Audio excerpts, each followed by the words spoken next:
move by Fury as we go from point A to point B. Okay, so it's a bit you usually look at the clock. Bird when you actually has we're down to probably like 5 scope to hit accuracy, but point A he doesn't so have a lot of fast. scope. Still, minute 40 to go.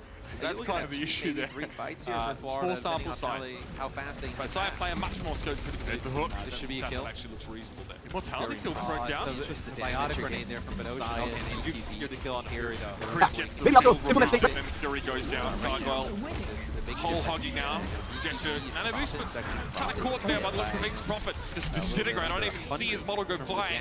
No ragdoll necessary, and in the chaos, the mayhem get that checkpoint.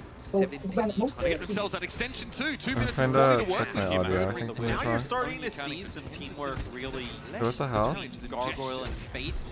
You got to remember, Gargoyle comes into the Mayhem roster, series through the season, but you're not really able to play like, right? Having some recently, and I'm playing audio, but I having can't just kind hear of this setup, right? A little bit before, it allows damage dealers to supercharger comes down. But I'm really impressed what we see from Gargoyle. Like the Junker Town, where it's snipers on snipers. Really, the keep his head down, down. Glancing arrow from Sire player. Is the sniper. So when you Mate, have one and the guy who supercharger, just both pop it just get off, bumped up and kicked out of town. So the it's way Spitfire more here can impactful. establish a little bit further forward. That fight being won. Again, credits to Florida Mayhem. I don't know why those videos were playing. Okay. Well, that's better.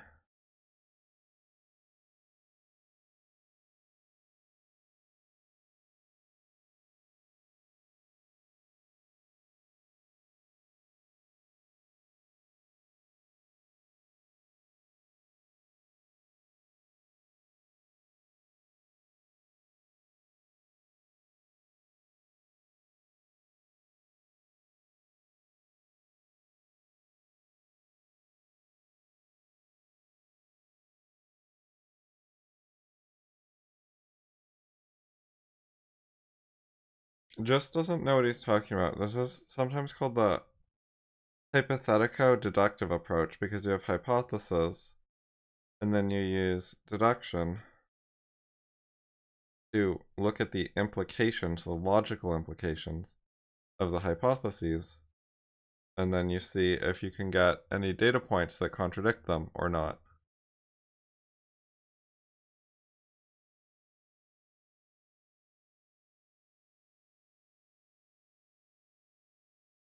These posts are awkward to reply to. I don't know why Just is writing about this. He doesn't know what he's talking about. And this is not like what he's focusing on learning. He tries to follow his interests, which is partly good, except that a lot of his interests he's really bad at what he's doing. And he doesn't pay much attention to how much he's succeeding.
There's sort of framing, but not really.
I don't think this reply is gonna do anything good. Like, I don't know. Maybe I just shouldn't write it.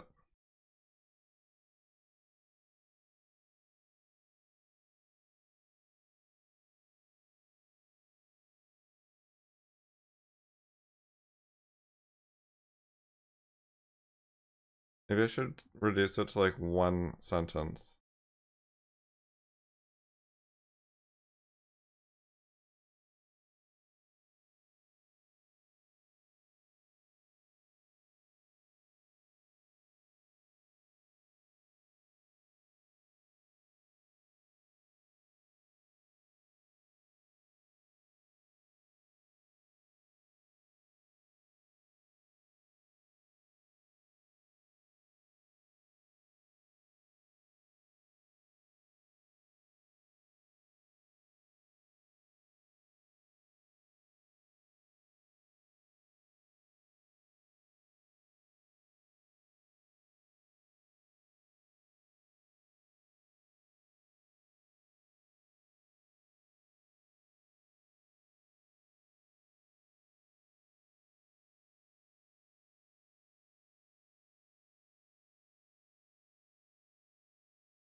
Oh hey Justin, I wasn't looking at the chat.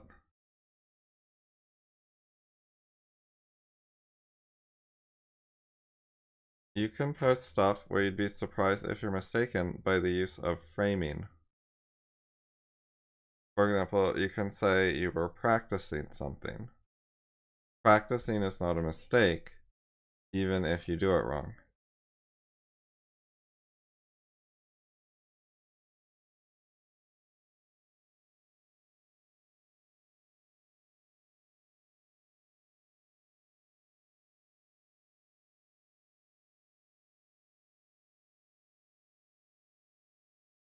Because only when you present something like it's correct, and then you're surprised, and then you get mistaken.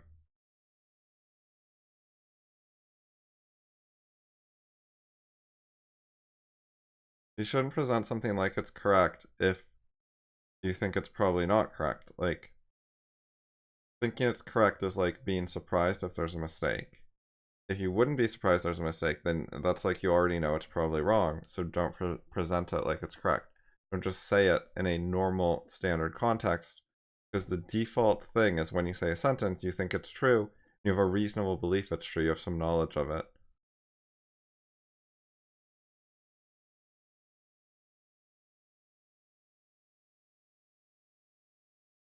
So because the default is whatever you say, you think it's true, and you think that you know that it's true and that you ought to be saying it, then also the default is don't say things where you would not be surprised to be wrong. Then the non-default is, if you wouldn't be surprised to be wrong, then you need to present it as a non-default statement. It is something where you don't know what you're talking about or whatever, which is not the typical statement in people's daily lives. In your daily lives, you're saying things like, I'll probably be there in half an hour.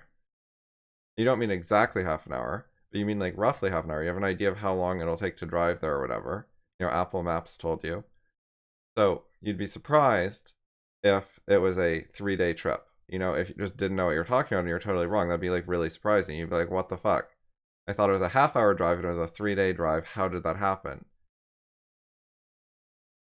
And if you're so unsure of how long a drive it was that you didn't know whether it was half an hour or 3 days, like it could go either way and you wouldn't be that surprised, then you want to present that in a different way. You don't say, I'll be there in half an hour. You say, you know, I have no idea when I'll be there. It's a completely different framing and presentation. You're like, I have no idea, but I think it'll be between half an hour and 3 days.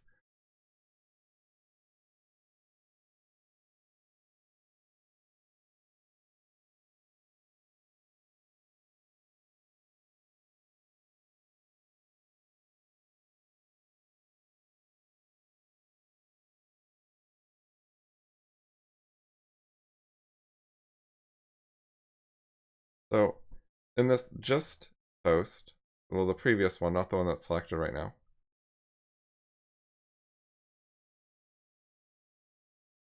he was like making claims.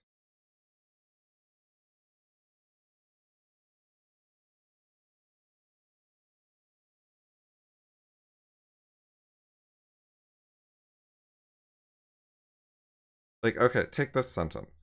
I note that the author uses the word falsificationism in the title. This is a sentence where Just would be surprised if he was wrong, like seriously surprised. He really thinks he's right that the word falsificationism is in the title. And he is right in this sentence. So it's fine. It's presented like a normal sentence. He noted it. He didn't, you know, wildly speculate about it. He noticed it. It is a thing he noticed. He's presenting it as his, you know, reasonable standard knowledge that fits default standards or criteria for having knowledge, for knowing something, just like you would use when you say my grocery bill was $100 and you would be fucking surprised if it was $5,000. So this is fine, and it's presented in the normal way, but it's also something he can reasonably be confident about. But then he takes statements like this and he mixes them with other statements where he doesn't know what the fuck he's talking about. And mixing them together without much in the way of like labeling of which is which or trying to pay attention to which is which, like he doesn't really seem aware of the difference between this statement and some of the other statements. Like the second sentence is something where he should be much less confident than the first sentence, and they're in the same paragraph.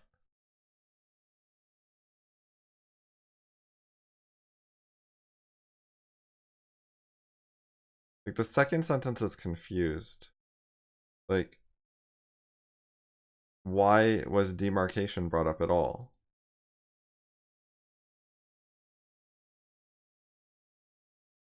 You look at the essay, and the first sentence in question is,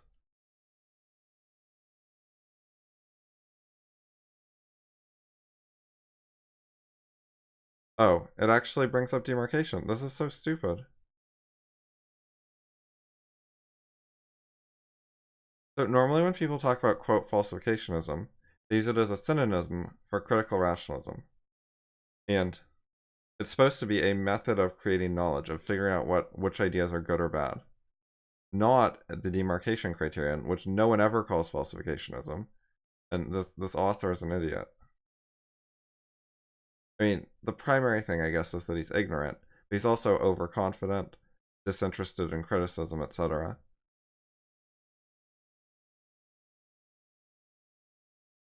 Anyways, that makes this statement like less confused because he's responding to something that's confused.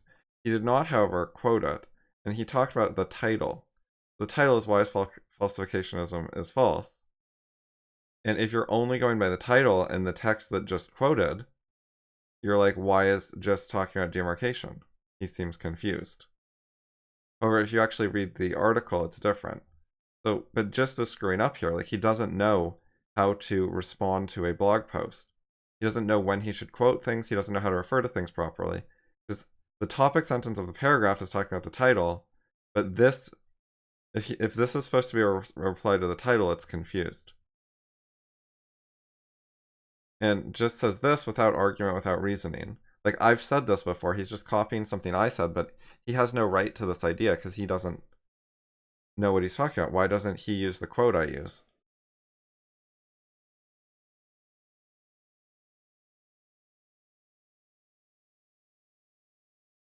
So, my comment on the essay that I made was that falsification is the wrong term, or Popper's view. And I gave an actual quote from Popper saying that. Just says he thinks that, with no reasoning, no explanation. Why does just think that? He doesn't tell us, so this is bad. This is a different kind of thing when you say, I think that Olive Garden serves pasta. And you don't need a source on that. It's like you've seen their ads, you've seen their menu, you've been there before. You know, some of those give you knowledge that Olive Garden serves pasta. But this is a totally different type of statement. And it should be presented and dealt with differently. It's not a typical daily life statement. After reading most of the article, I note that the author tries to understand the concept of falsification. So now just changing the word, like before he was talking about falsificationism, now he's talking about falsification. Is this an intentional change? Is just actually talking about a different concept at this point? Or did he just change the word while meaning it to be a synonym? And it says out of context how knowledge is created. Now, this is interesting because if the topic is demarcation, that's not about how knowledge is created. That's about labeling or terminology.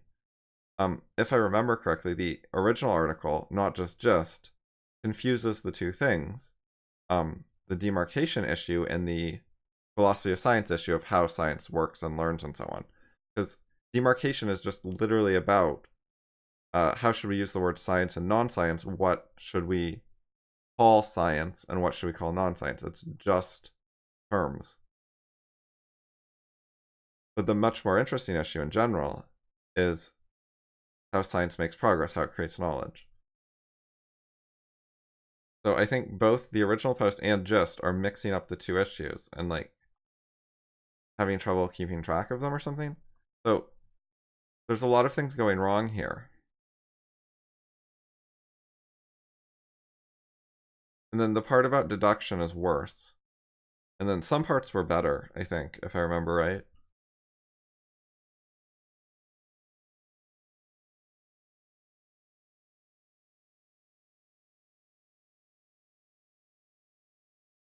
But anyways, it's kind of like jumping into the deep end before you learn how to swim. There are ways to build up your knowledge, your practicing, etc. to get there without getting so out of your depth and writing a paragraph that's so confused that I could literally talk about this paragraph for another like hour if I wanted to. He's making far too many mistakes to fix it once. If he's going to practice, he should do stuff where he makes a couple mistakes. And he's not surprised that he made a few mistakes regarding the specific things he's trying to practice. But you need to have some control over what you're doing so you're not making a ton of unexpected, unpredicted mistakes. Because then you get like way too many. You can't deal with them all at once. You want to have some control over how many mistakes you're making and what type of mistakes and so on. If you're practicing. Because you can only like fix a few things at a time. You can't fix everything at once. Like when you're practicing, your idea is, I'm going to practice X by doing Y, and I expect certain types of mistakes to happen. And I expect some unpredictable mistakes, but not a lot, because I think this is something that's like close enough to my skill level that I could begin practicing it.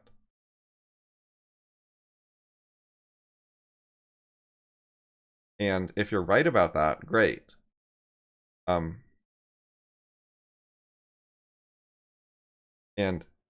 if you could reasonably be surprised to be wrong, so being wrong about that would be a rare event, that's fine too. But if it'd be unsurprising that you were wrong about that, then you're designing your practice wrong. A way of overreaching practice would be like, if you're learning skiing, good practice would be like find a smooth open area with no obstacles that's not very steep and try to ski, and you know that you might fall over, for example, but that's like within the range of your practicing, so it's okay. And something surprising might happen, but the rate of surprising things happening is going to be fairly low. However, if you tried to learn to ski by going on a giant jump and doing a 720 flip in the air as like how you begin your practice, then too many things are going to go wrong. You're going to fuck up like the twisting in the air and the spinning in the air and the landing and the going straight and the not falling over before you even get to the jump part. Like, you're going to fuck up the basics and also fuck up the jump, and it's just going to be much worse for you.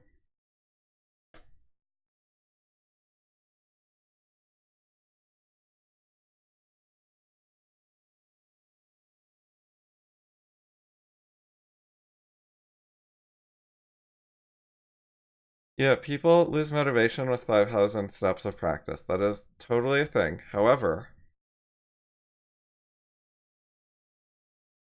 that is what life is. Life is you do 5,000 things, you do 50,000 things. It's not a bad thing. Like, you get to do a lot of things in life. And also, if you're actually trying to learn to ski, you have to do many, many steps of practice. You do not want to start by going off a giant jump and getting injured if you even make it to the jump before falling over. That's not going to help you. You're not going to learn. You will be good at skiing faster if you do the gradual practice. See, people are sort of worried they won't be able to fit enough into their life. But if you use proper methods, you fit more into your life. So whatever your like baseline status quo is, that you're like, that you don't want to give up, because you want to get a certain amount done in your life. And you have like expectations about how much you can do and how long it takes and so on. You don't want things to go slower than that. But if you organize your practice better, it will go faster. You will get more done. So it'll just be strictly better. So you shouldn't lose motivation. Like, when you lose motivation, I think that means you're expecting this will take too long. But doing it the proper way means it will take less time. Now, it is possible that you shouldn't do all the things you sort of want to do, because one of the things people do is they start too many projects that are too big and they don't finish all of them. And they would have been better off starting a few less of them, being more selective, so they could focus more effort on the successful projects and have a few less failed projects. But you're just better off that way. You're better off starting, 3 projects and succeeding rather than 5 and abandoning 2 after a bit. If you start way less projects, that means you're starting like way too many before, if they were big ones, because you were just not finishing them. So like, you had these sort of delusional hopes about doing many, many huge things, but it was not actually happening, so you're not losing anything when that doesn't happen.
If he can't watch a stream when he's mentally tired, why would he write about Popperian epistemology when he's that tired that he can't watch a stream?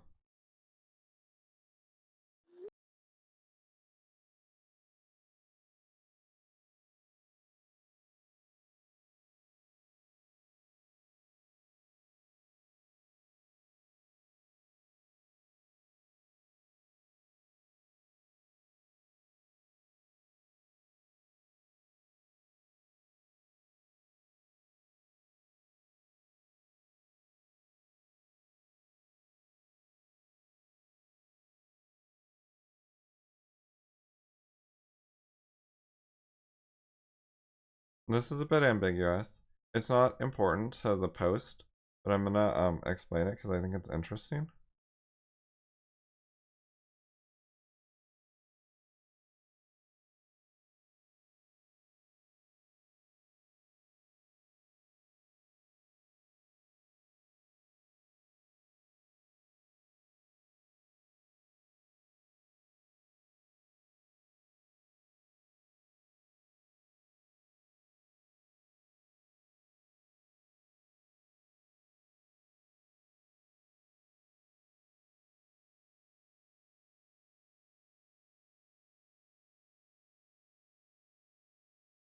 It can mean, on the one hand, that feeling mentally fresh for much of the day did not happen, which would mean, let's say much of the day is 80%, that would mean you felt mentally fresh for less than 80% of the day. On the other hand, it could mean that for much of the day you did not feel mentally fresh, meaning that it was less than 20% of the day that you felt mentally fresh rather than less than 80%. There's actually a big difference.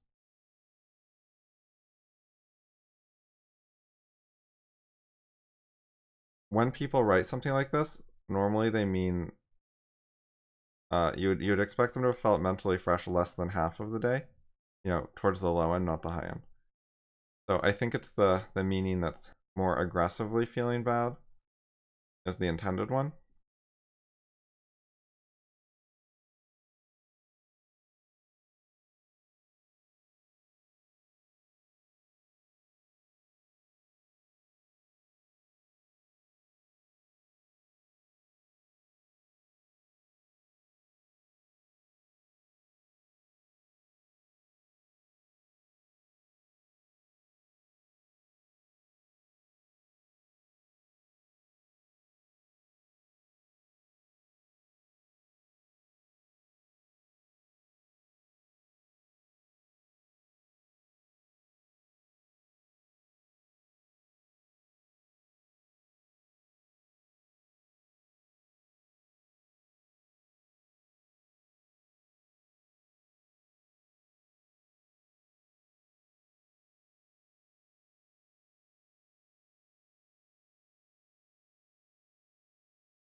I generally think avoiding drugs that screw with you is a good idea, like caffeine and nicotine,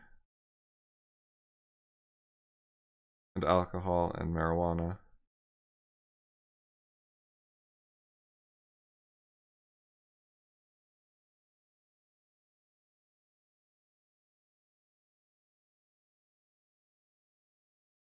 One way to look at it is risk avoidance, and also if it's not broke, don't fix it.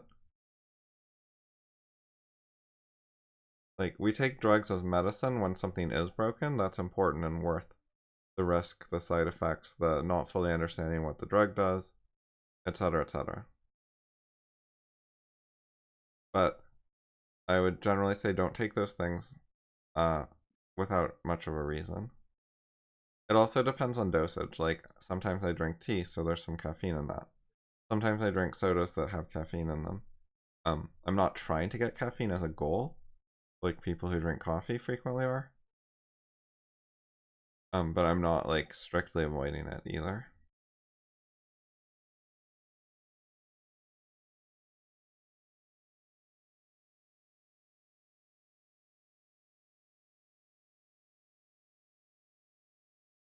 You can buy decaf tea.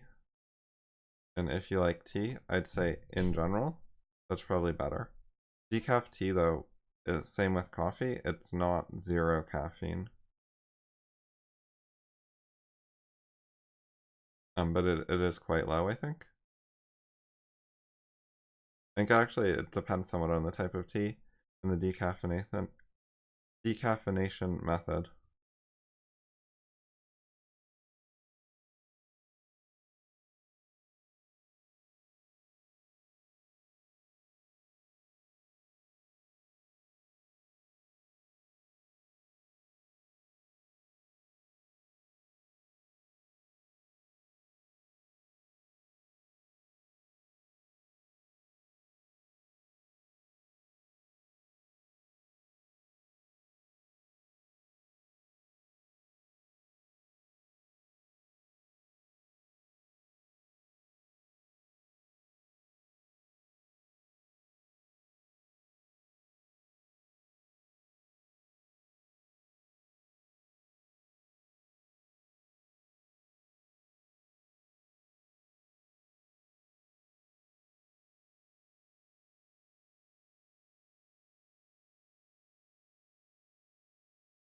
Yeah, it is referring to a fact or situation or something like that, but saying something as a fact emphasizes it and also commits yourself to it being like a fact instead of a situation.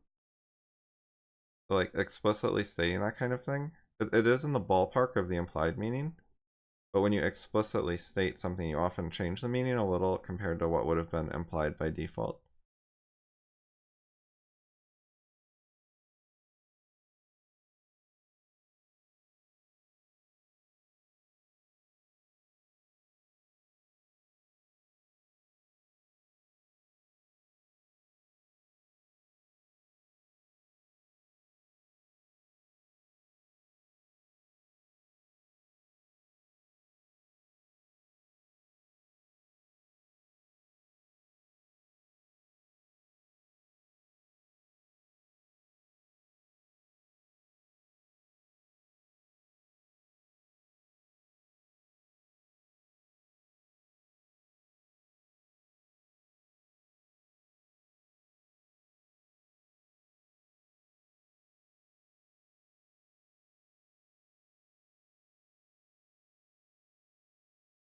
So, Elliot.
You could have linked to the actual thread, because especially when you mention other people's criticisms, you could link to the FI thread.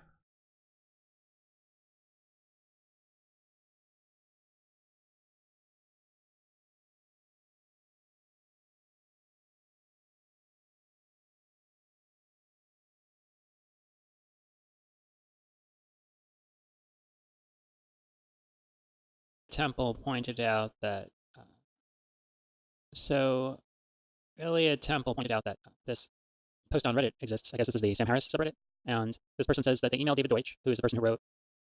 Yeah, someone posted a link to it in my blog comments, so I don't know who found it, but it wasn't me. I just passed it on to FI list. Fabric of Reality and The Beginning of Infinity, and the physicist and Popperian, and who was a big proponent of taking children seriously and used to be really into philosophy and stuff. And so this person, Ranting Mute, emailed David Deutsch about Ayn Rand, and he says, David responded. And so I'm just going to go through this email, this reply from David, and see what I have to say about it. So the first thing he says is, I admire Ayn Rand, but not as a philosopher.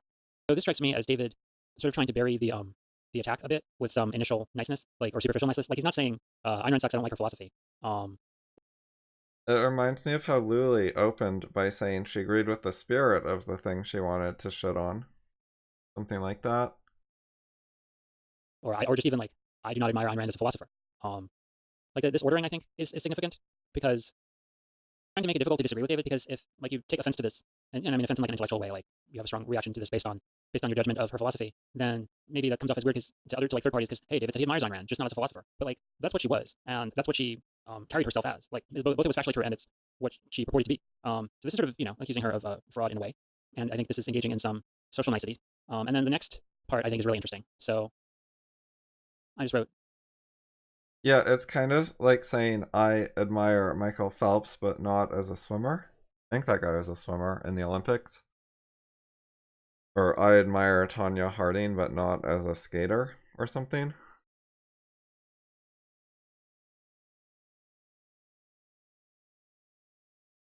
Those are like weird statements. I admire Darren Brown, but not as a magician.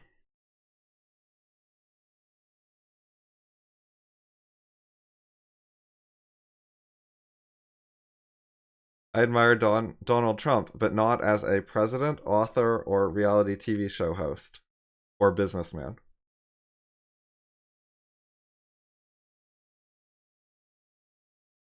But I totally admire like his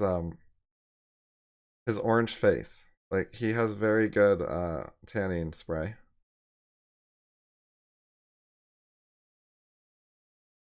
A couple of notes about what I said, because I think I might make this a blog post or an email or something. There's gonna be some written work product from this video. So the other thing is, like, this is super broad. David knows how to write and could have qualified his rejection of Ayn Rand, like her ideas, in a variety of ways. He could have said, I don't admire her as an epistemologist, or as an ethical philosopher, or as like whatever part of her philosophy he wanted to take exception to and say I disagree with that. Like, there's a way to say you like someone, you think they had some good ideas, you think they were an interesting thinker, but you don't agree with everything they said. But he says he doesn't admire her as a philosopher, which means he doesn't admire her as a thinker, and this in the broadest sense. So this is I think a very broad rejection of Ayn Rand, and it's meant to be. He meant to attack her like very broadly, and he buries it a bit because it's after the it's after the butt. But it's still a very broad rejection of her. And so the other thing is, so he wants to indicate this like total rejection of her, but he won't discuss the issue with like Ayn Rand advocates, which he has plenty of access to.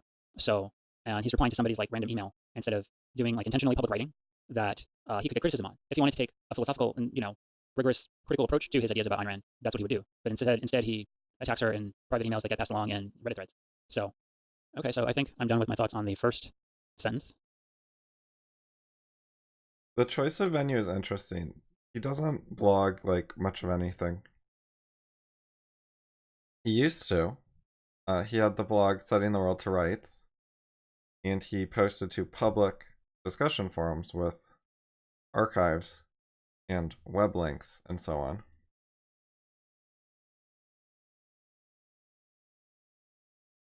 But he stopped doing that. And he does he treats emails like this the same as he would post on an online forum. He's not writing in a colloquial friendly way because it's private. He doesn't know the guy and he just treats it like normal. He has a long history of that. That's normal for him. I do that too. If a random person emails me and it's philosophy related, I will write an email that is very similar to what I would write to FI list instead of like a bunch of personal details or whatever. And I think there's something good about David leaving his stuff not on his blog or whatever, because it's shitty. It would do harm if he was actually spreading this around more. I think that he's not trying to spread his attack on Rand around to more people is like a little bit of a saving grace. Like he only gave it to the person who directly asked him, which is completely reasonable. even if it's a bad opinion. This person personally emailed David and wanted David's opinion. So even if David has a terrible opinion, it's completely reasonable to share it. Whereas if he's like blogging it, you know, he's much more responsible for having a reasonable opinion that makes any sense whatsoever. Now, admittedly, with the guy who emailed him, he could have said, you know, I don't know what I'm talking about for that, don't ask me. But it's still like a much lesser offense. Also, the problem isn't that he doesn't know what he's talking about. That's not the right way to phrase it at all. Like the things going on with David's post, it's bad, but it's not due to incompetence or ignorance or something like that. He does know what he's talking about, and he's choosing to say nasty things on purpose.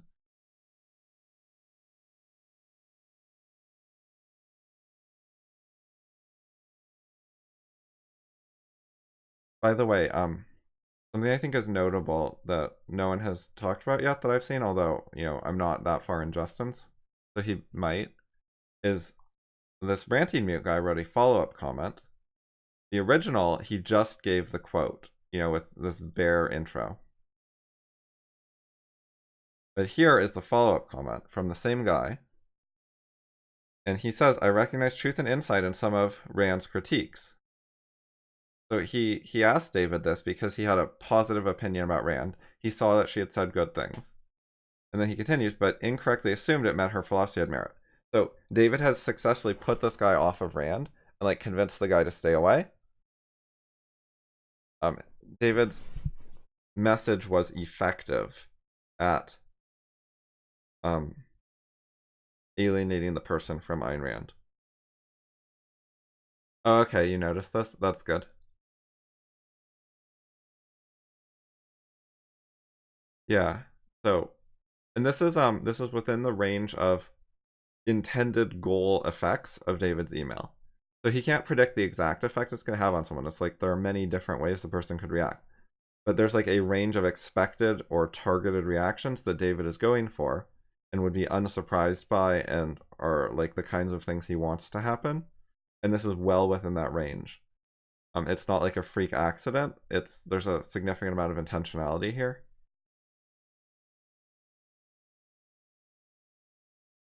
This person recognized truth and insight, and that does mean the philosophy has merit. Truth and insight is fucking merit.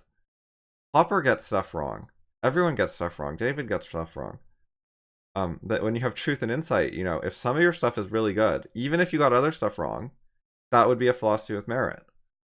That's what you want, is some truth and insight. Those are rare commodities. Like, this guy now seems to think, I don't know, truth and insight are cheap, and a real philosophy with real merit does better than having some truth and insight. He needs to have a higher standard than that. And he's incorrectly going to believe that things like Popper and David's books meet that higher, ridiculous standard. And he's going to be like seeking it elsewhere from Sam Harris or whatever. Like, if David was a more honest person, you know, he'd be telling him that Rand is head and shoulders above Sam Harris, which he fucking knows. Like, if David would say his honest opinion of Sam Harris, it would be very nasty. Like, he cares about Rand more because she's important. Like, she's more of a proper rival.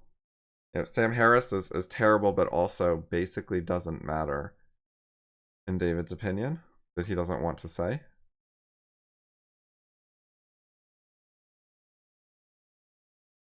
Like, where is Sam Harris's truth and insight? I know David could use weasel words and say, oh, well, like, this particular bit and that bit, there was some truth in some stuff Sam said. Like, sure, you could do that with fucking Kant. You could do it with Plato. You could do it with anyone. But, like, on the whole, Sam Harris does not offer significant truth and insight that you can't find elsewhere, which is a thing David was specifically complaining about with Rand.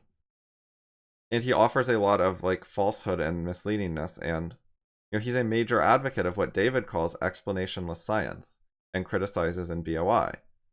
Ayn Rand was not an advocate of explanationless science. She did not go down that road. Sam Harris does. It's a major emphasis of Harris. But David is attacking Rand, but not Harris. Which implies that, you know, Rand, despite having truth and insight, is worth shitting on. Harris is not worth shitting on, therefore Harris has even more truth and insight, which is totally wrong. Anyway. So let's move on to the next one. So David says, as an observer of people, and of some of the pervasive irrationalities and hangups of our culture, especially the ones she somewhat misleadingly calls altruism, she was outstanding. Now, there's a couple thoughts that I have here. One is more writing, and one is more substantive. So let me start with the writing one and just get that out of the way. Like, this is quite a thing to put in a parenthetical. Like, there better be an explanation coming, is all I can say, because Rand certainly had thoughts, like detailed, worked out, very elaborated at length thoughts on altruism and morality, and then he's just sort of saying that she misleadingly called certain things altruism when she explicitly articulated why at length defended her.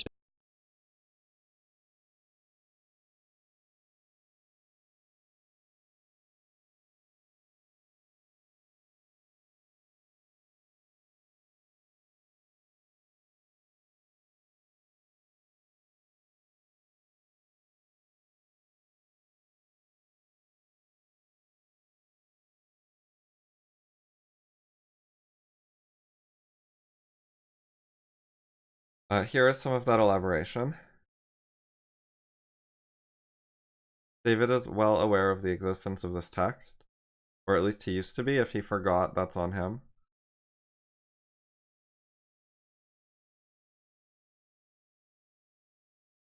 So, to a first approximation, or like a first take on the issue, why did she call it altruism, which David finds somewhat misleading? For the reason that David is afraid of her calling it that. She did it on purpose because David's resistance to that is a flaw in David that she wanted to oppose. And David is just walking right into that and putting himself beneath her. He's saying sort of like pre-criticized stuff. It's like she predicted that kind of reaction decades ago, addressed it in advance, and then David is reacting in exactly the way she expected. There's an Atlas Shrugged scene where James Taggart does the thing David is doing. It's like, but no one has ever tried it before or something else. It's near the beginning. Maybe it's, or Silenced by Anger. Is it right by that text? Yeah, that's it. I got literally the next line. I forgot what to search for. So I searched for text from literally the next line. It's like kind of different, and I was right. I think it's kind of amazing that I could remember it by this. This is what I was searching for, but this is the text I used, and I nailed it. Anyway, yeah. Wait, is this the right scene? Oh yeah, yeah. Drop it, Jim. I know everything you're going to say. Nobody's ever used it before. But, said Taggart, but nobody's ever used it before.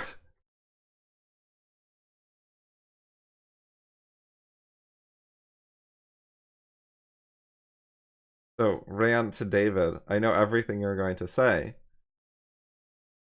And then David says exactly what she said he would say.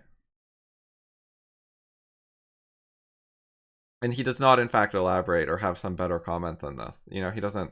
He's very vague, so it's hard to clearly say that she predicted his reasoning, because he doesn't share his reasoning.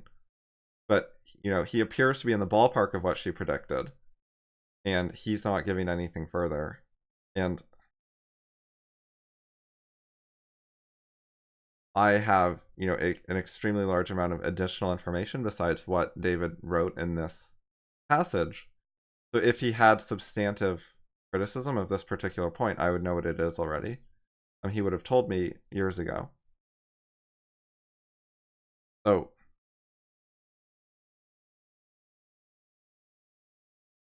and I have a very good sense of like what he's like, what kinds of things he knows and doesn't know, etc. So I can say very confidently that he doesn't have like good reasoning that's overturning Rand, like some new thing that she didn't see coming.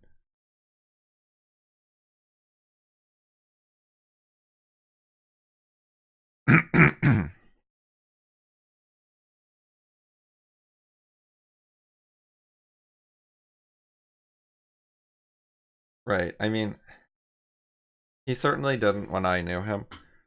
And if it's extremely implausible to me that, you know, after he quit philosophy discussion, he then invented new philosophy about Ayn Rand, who is no longer interested in it. You know, it's not like he's been studying her in the last few years. And so during these few years when he doesn't want to think about or talk about Ayn Rand and doesn't like her as much as he used to, he all of a sudden, you know, comes up with high quality original arguments that are like important to the world, like world level importance. Like, you know, objectivism, he knows, is one of the most important philosophies in the world. And if he came up with like a novel refutation that is not just the same kind of shit everyone else complains about it, that would be like, you know, book worthy, like really book worthy, certainly blog post worthy. I don't think he just invented that while working on constructor theory and having quit philosophy in the last couple of years. And while his memory of what Ayn Rand actually said got, you know, even more faded than it used to be, because when I had conversations with him, I think he hadn't read most Rand stuff for like 10 plus years. That's not at all an exact figure, it's just sort of a general impression. So today, I think he hasn't read very much Rand for 20 plus years.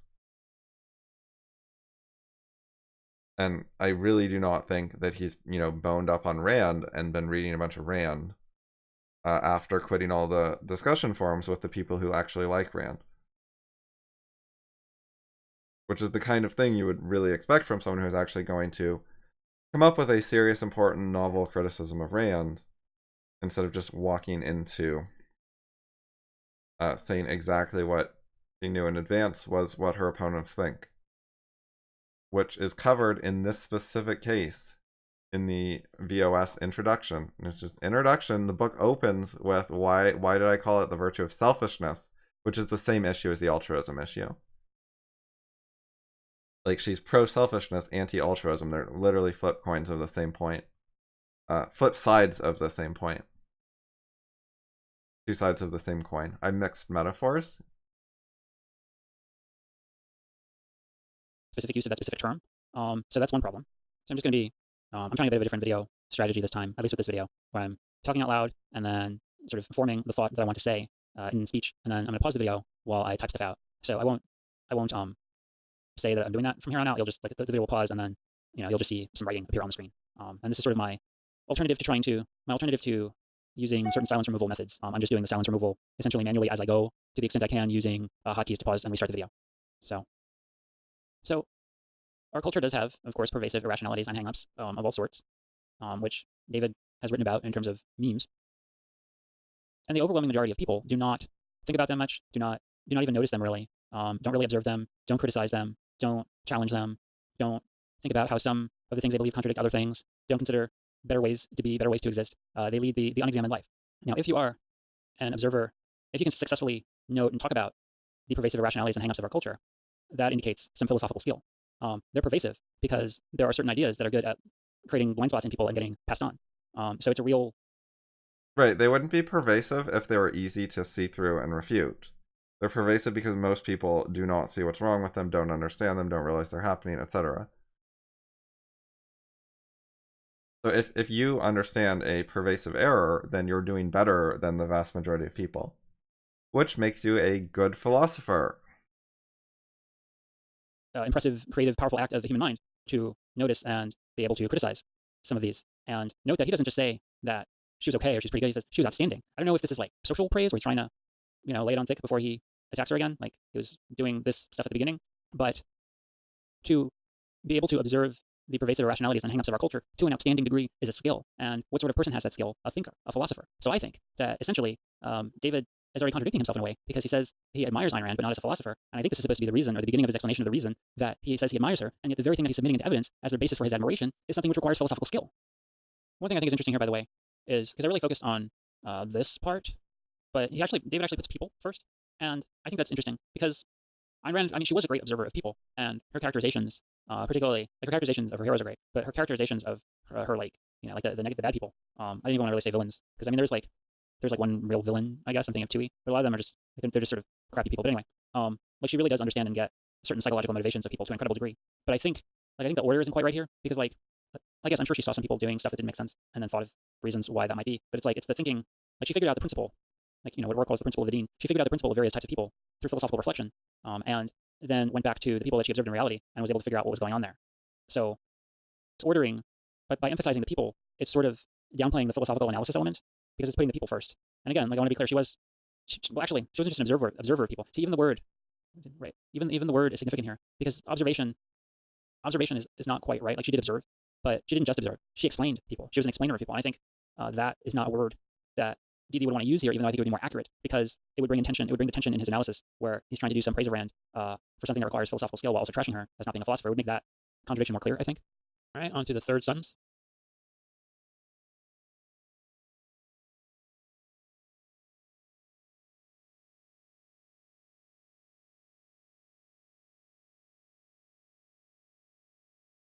David's trying to make it sound like her accomplishments are parochial and people-based. He does more of that later.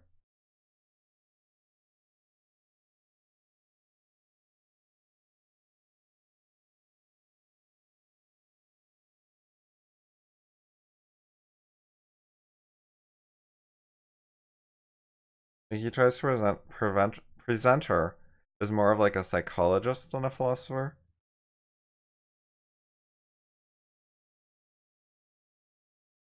Which, by the way, like, you sort of can't be good at psychology without being a good philosopher, because the field's so fucked up. You can't just accept all the premises of one, psychology, or two, philosophy for background philosophy knowledge. If you accept all that stuff and then you're like, all right, and now I'm going to innovate in psychology, you're not going to do very well. Like, you're already off to a really bad start.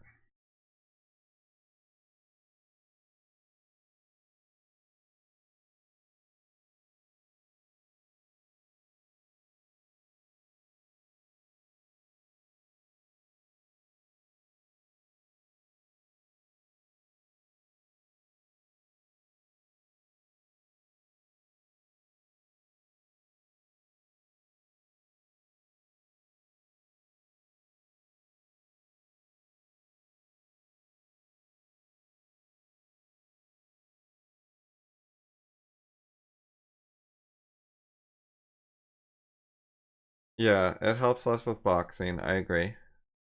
But psychology is like well within the range of things it's particularly good at helping with.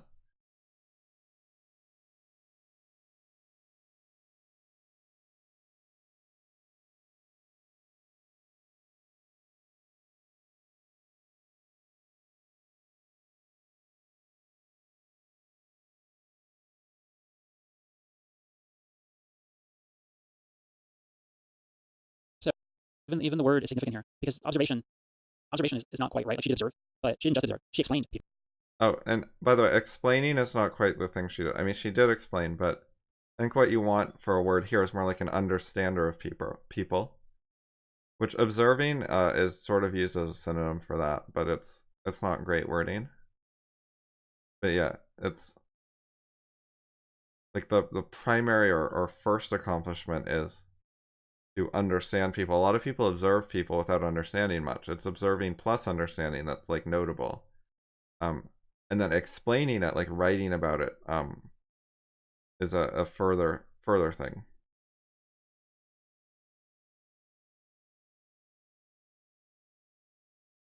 She was an explainer of people. I think that is not a word that Didi would want to use here, even though I think it would be more accurate because it would bring tension. It would bring the tension in his analysis where he's trying to do some praise of Rand for something that requires philosophical skill while also trashing her as not being a philosopher. It would make that contradiction more clear, I think. All right, on to the third sentence. So I had something else today to say, but I forgot what it was. That's why I went back to see if it would remind me.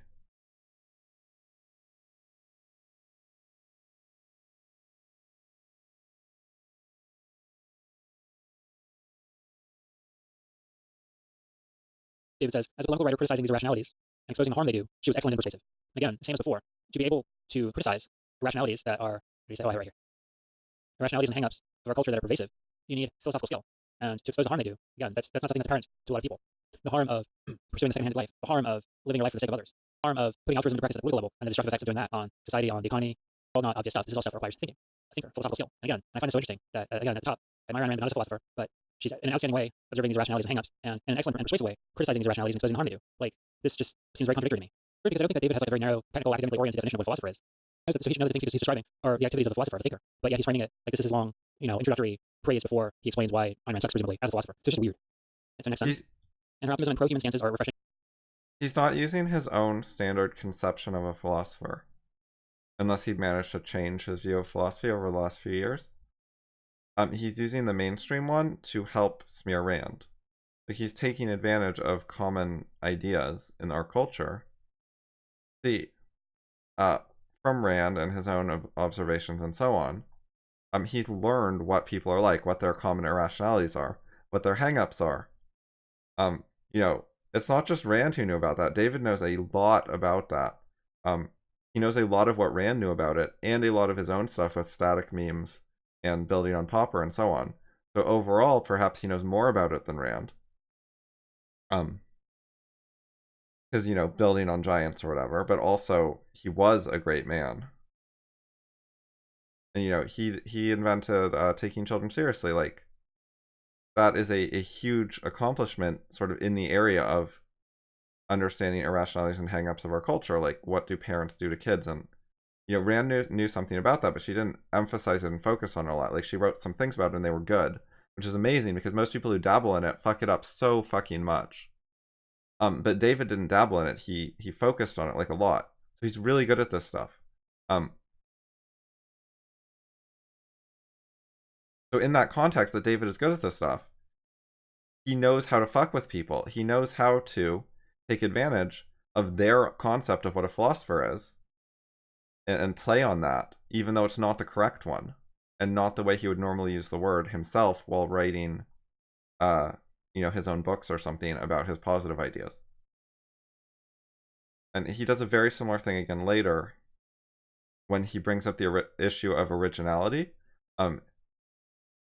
He's partly doing that because people have bad intuitions about originality. And so he's bringing up like the wrong issue, and it's a distraction and a tangent. And it's something people are bad at, and it gives him a way to attack that will trick a lot of people, which is what he's doing here as well. He's finding a bunch of ways to trick people and using them.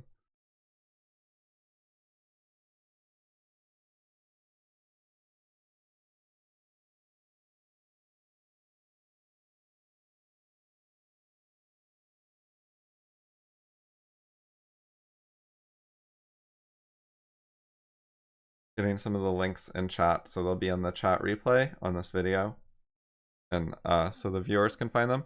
We have 7 viewers at the moment,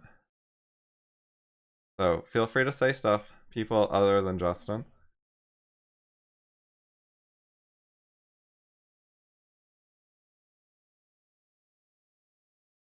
And inspiring and true.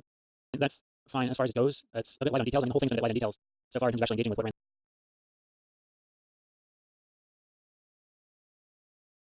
Yes, Justin, that's what I think. Another way he's doing it, thing he's doing, by the way, that's related to that, is he's been on the light side. He understands the light side better in some ways. So, like, the quote that David picked to attack and the essay it's from, he picked one of my favorite essays. He picked the kind of essay from Rand that a Rand fan would like, and that's the one he attacked. It's not a random one.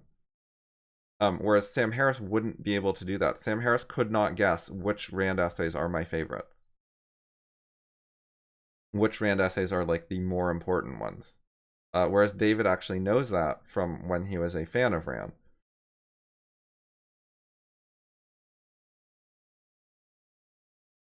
But he's attacking her in ways that someone who never understood her would not be able to do. He's using his positive knowledge to make a better attack. You see the same thing with Luli Tanit, using her knowledge from the past that David and I helped her with, of fallible ideas, Popper, Rand, etc., to better attack them on Twitter and elsewhere.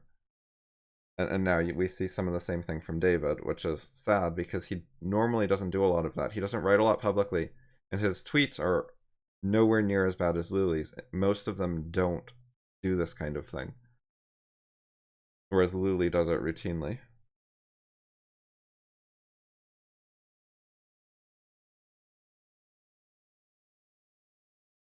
In both cases, I helped them do it. Like, they've misappropriated some of my help that I gave them in the past to be better at doing this thing that I don't want them to do, and that is evil.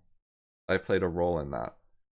It's not just with Luli, who was like a beginner who I helped a bunch. It's also David, who, like, I read a bunch of Ayn Rand and talked with him about it, and that refreshed his memory of objectivism and helped him know more about it than he would have otherwise. Like, I initiated conversations and explained things about Rand and talked about it. It's not particularly discouraging, it's just something to be careful about and aware of. It encourages me to have higher standards, to be more picky, to be more demanding of people, to be more closed and certain, in the words of Rourke from a deleted scene.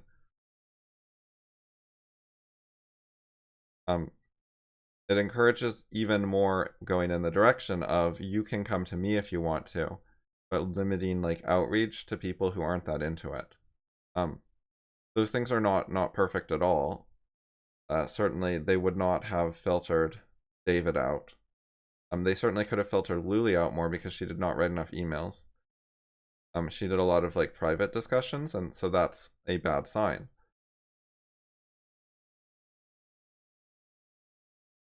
But I have no real filtering method that would have caught David in advance. Like, I haven't come up with a solution for that specifically, but I don't think that's important. I think that's like a one-off thing. Like, there aren't a bunch more Davids out there. There sadly don't seem to be any more Davids out there.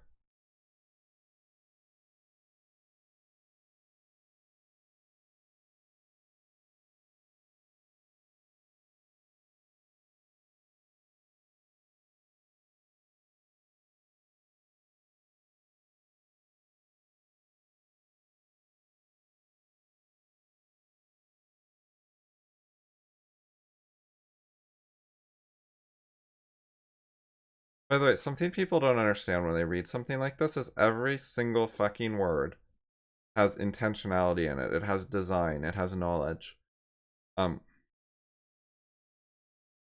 Because people assume when they read stuff that it's written sort of like how they write or think. And they're careless with words, and they're vague, and they just throw some shit together. And they assume when like they read a book that it's different, that the words are more carefully chosen and so on. But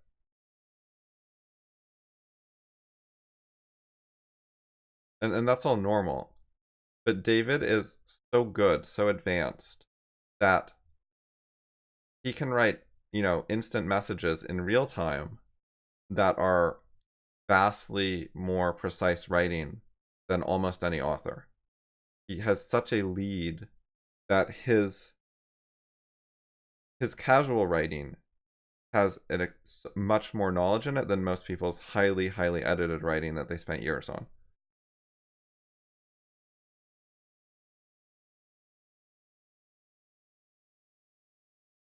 Which means you can't say, oh, this was a casual email, and like sort of give him leeway on any of the word choices. Like, everything going on here is not a random accident. It's not a coincidence. It's not carelessness.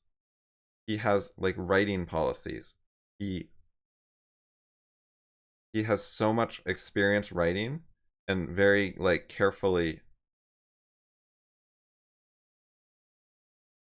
evolving his writing over time. Like, every time he's written something in the past, over the many decades, you know, not everything came out quite how he wanted, but he's learned from that. You know, he's gotten negative feedback, he's gotten criticism. He's polished his writing so much, and it's so natural to him, it's so automatic for him, is what I think people don't realize, is that he can just speak off the cuff verbally as well, is the same issue.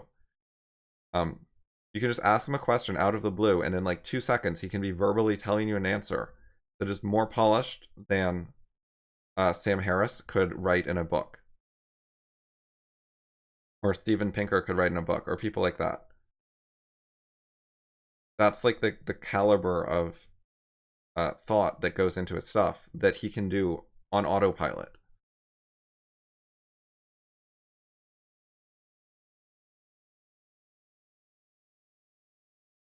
So every little detail he's culpable for. He's responsible for all of it. And a lot of the little themes where we're sort of reading between the lines or like seeing how something's implied or does something, a lot of people like they can't imagine having control over their writing and how what effect it has on people to that kind of level of detail. But David can do that casually without really trying very hard. I can as well. That's one of the reasons I understand what's going on. And I learned a lot of that, you know, from or with David. Like,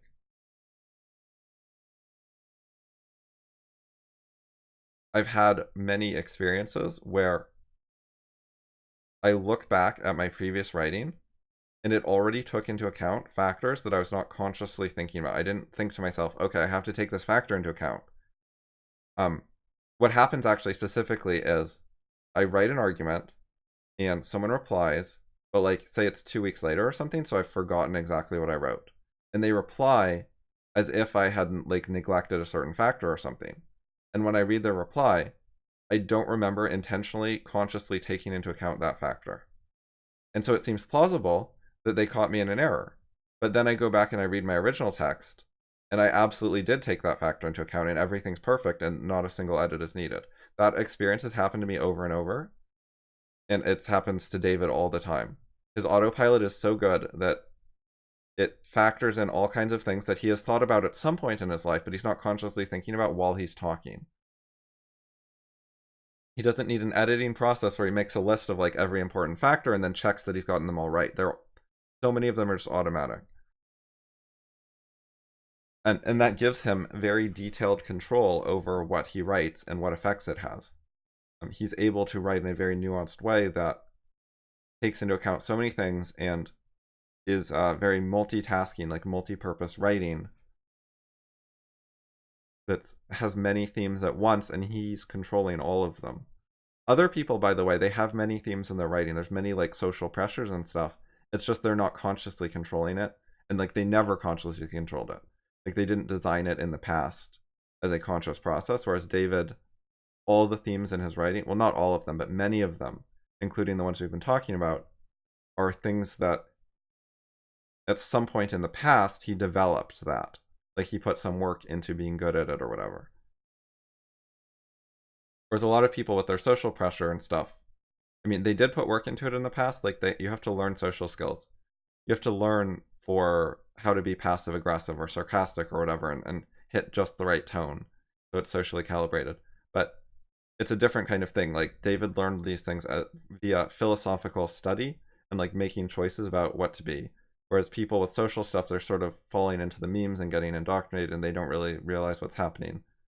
So it's a bit of a different process, and it's a much more out of control process where like the memes are more in control, the person's less in control.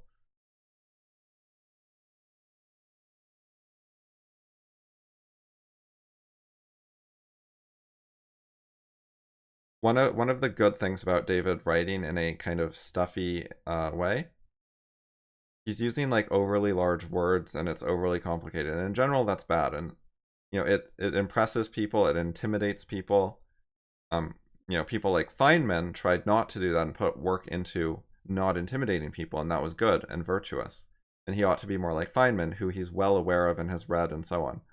But anyways, one of the good things about David doing this is it does correctly hint to people that he controlled the details of what he wrote, that he put effort into it. Whether or not he actually put effort into it, you know, his past effort carrying forward, there's effort at some point in his life that went into this. So it looks like something where he was paying attention to details. He could also do the exact same thing in terms of quality with a casual style that looked like he wasn't paying attention to details to most people, but he actually was. I do that a lot. I write in a casual tone and style, and people think I'm being careless and sloppy, and I do it really quickly. But nevertheless, it's actually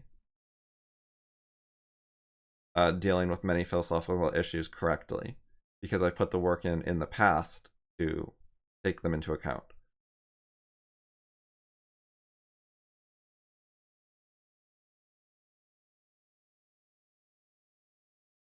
Okay, so Alan asked about what flaws fuck DD up. The biggest one I've identified is wanting prestige, wanting to be respected and be part of the like quote intellectual elite culture. David, and he wants to change people's minds. He wants to be listened to, and in order to be listened to, he has started pandering to people. He thinks he has various excuses for it, like that you have to sort of meet people in the middle, or go to them and start with things they can understand, that so they're only learning one step at a time. And there's a lot of truth in all those things he says, but he's using it to rationalize betraying important values, which is not how you persuade people. You have to find a way to make it more accessible to people without betraying important values.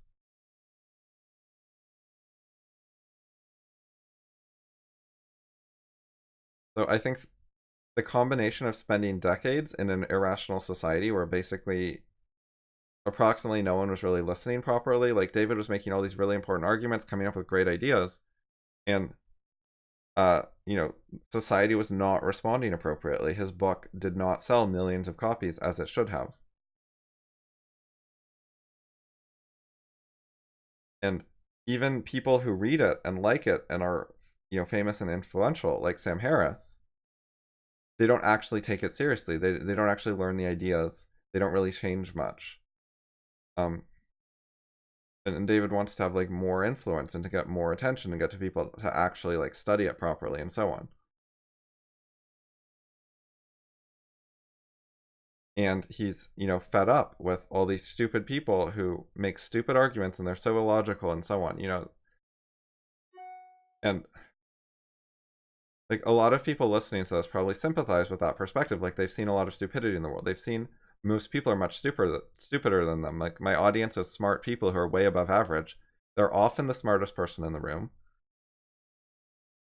And so they're, you know, can get annoyed or complain about how dumb people are and how badly they argue and what their reasoning is and so on. But you have to understand that for David, he's so much smarter than you that you would trigger that problem in him, and regular people would trigger that problem tenfold in him. The gaps are so much bigger because he's higher up, or he was at least. So it magnifies that problem. Like, if you're the smartest person in the room 95% of the time, and you're the smartest by a factor of 3, you know, that's hard. But if you're the smartest person in the room 100% of the time, and it's typically by a factor of 300, that's much, much harder.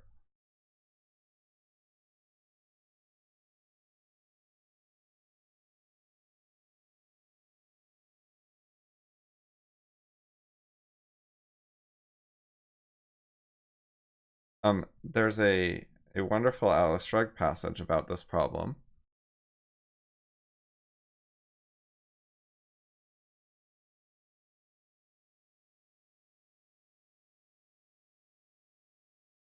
Where Dr. Sadler talks about how lonely it is at the top, and the loneliness for an equal, for a mind to respect, an achievement to admire. He talks about all the mediocrities who think that you're happy to be smarter than them, that you like showing them up, when actually you'd give a year of your life to see a flicker of talent among them. They envy your achievement. Their dream of greatness is a world where all men have become their acknowledged inferiors. They don't know that dream is an infallible proof of mediocrity. That a man of achievement wouldn't be able to bear that world. So Didi, you know, he bore it for decades, but not forever. That the real man of achievement, surrounded by inferiors, does not feel hatred, but boredom. Other things too, but boredom is a big one. Of what account are praise and adulation from men who you don't respect? But somehow at the same time, David wants more praise and adulation so that people will listen to him, buy his books, study his stuff, and hopefully somehow learn, improve, become worthwhile human beings in some ways that they currently aren't. Like he wants to change or save or improve the world. So it's not just a boredom issue. is a caring too much about other people and the rest of the world issue as well. He's too sort of...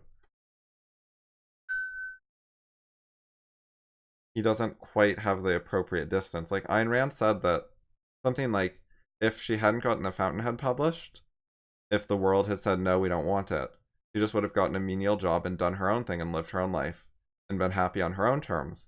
And that it was not her fucking job to hold up the world like Atlas, which is what she titled her next book about. Whereas David is a bit more like an Atlas who does not want to shrug.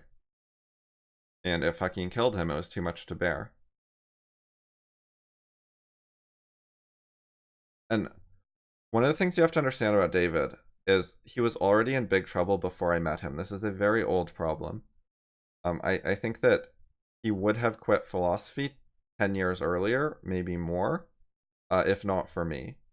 Like, you might be wondering, you know, he had Elliot, why wasn't that good enough? But it was, you know, he was already dying from this problem. And then, like, I energized him and had a lot of conversations with him.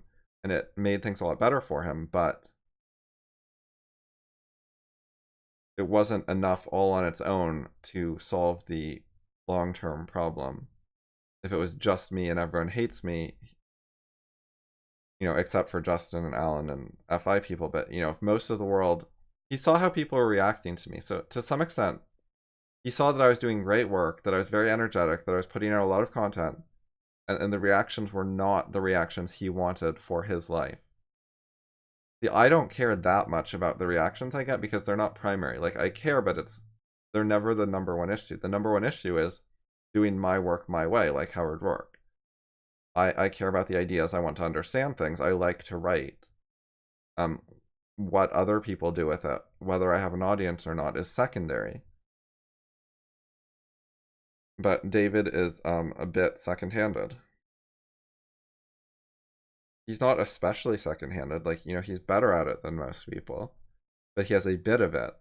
And, you know, contradictions cause problems. And living with them over a long time while already in a hard situation in many ways causes big problems. I'm more pure and consistent than David, so I'm in less danger than him. But even I am well aware of some of the ways it's hard, some of the strains and difficulties.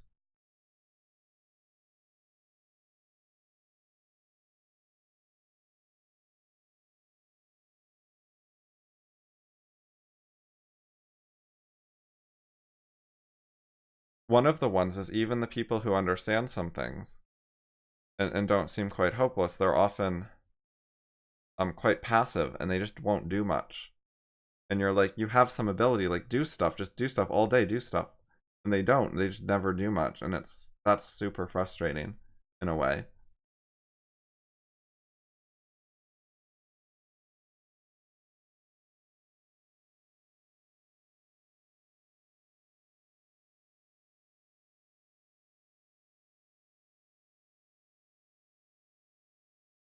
But of course,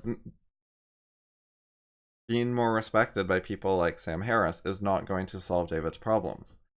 It's not going to make him happy. It's not going to help him accomplish more. It's not going to help him save the world. The world is not going to be saved by what David is doing. Which consists of things like hiding his involvement with TCS, taking children seriously. Like, he avoids talking about that now. And it involves shitting on Ayn Rand. So rather than saving the world by getting influential and telling people about great ideas like objectivism, he's trying to get influential by betraying values like objectivism.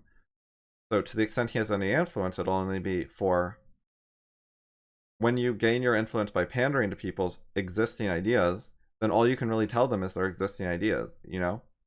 You don't get to tell them new ideas. That's a bait and switch. That's not how you got them to listen. Rand addresses this, of course, in this paragraph that I quote all the time.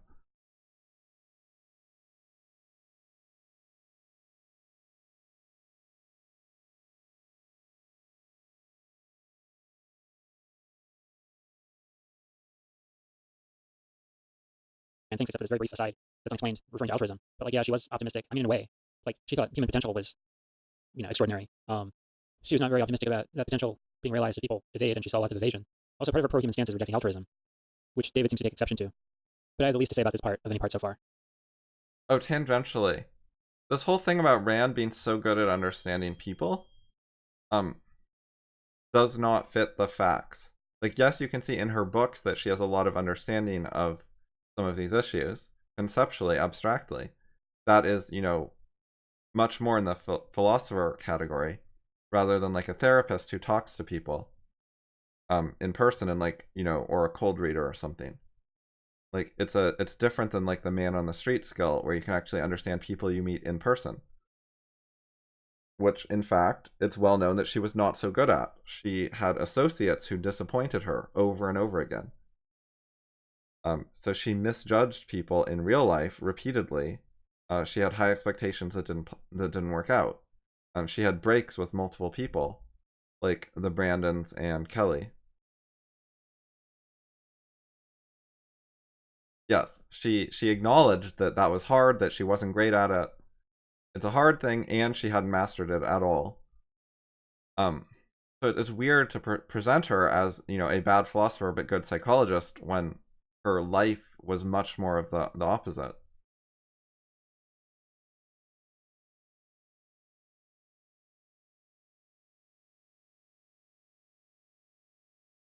Well, this is a glitch. This is interesting. So we have here, we're live for an hour and a half.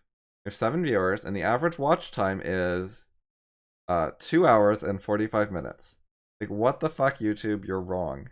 The average watch time cannot be close to double the amount of time that the video has existed.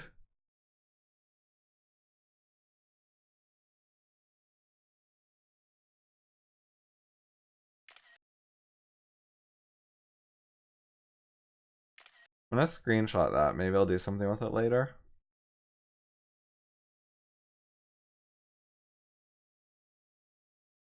I don't know how they determine watch time. Apparently incorrectly. I assumed it was just sort of how long people left the video open on average before they closed it. It's fluctuated a lot, because earlier it was like over an hour.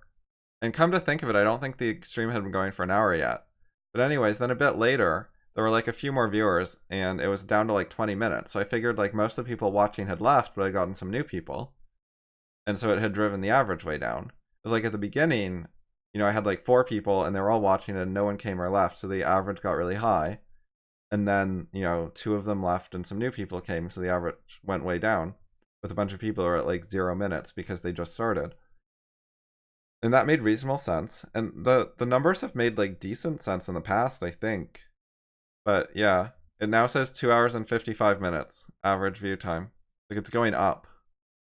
Like, faster than real time. Because it was 2 hours and 45 minutes when I screenshot it, and now 2 hours and it went up like 10 minutes in the last minute.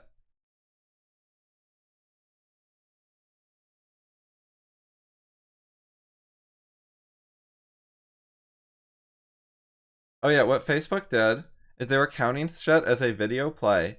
If you scrolled past it in your feed, and it played for like 3 seconds while muted, and then you just kept scrolling, and you didn't scroll so fast that it stopped playing within 3 seconds. And it probably keeps playing like until it's 100% off your screen, or possibly a bit further. Like, I've noticed with Twitter, you have to scroll sort of like, once it's off, you have to scroll like an extra screen's worth, so it's like off screen by like a full page down key.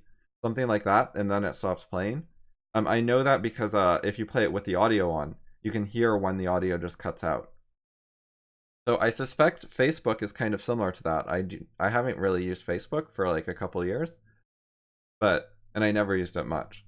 But assuming it's kind of similar, then it'd be pretty hard to scroll fast enough. If you're like looking at stuff at all, you're not going to scroll so fast that the video doesn't get 3 seconds of muted playtime before it's like long gone from being on screen. And so they would count that as like a video view. They've changed it a bit, but they've also partly they just labeled it better, so they weren't like, because part of the problem was not only they were doing that, but they hadn't actually communicated to advertisers that that's what they were doing. So people were pretty pissed off. So they now much more clearly like label what their policies are. And they have like a different category now. It's like a 10-second video view or something. I forgot. But anyways, you can like pay more to get like a better video view metric for your ads or something.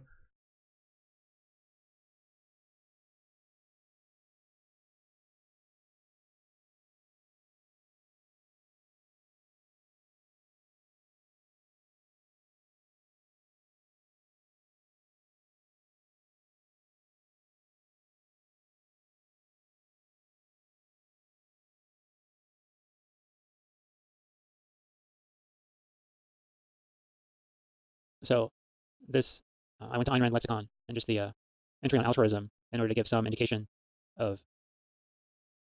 Okay, so 2 viewers left, and we're now up to 311 average watch time.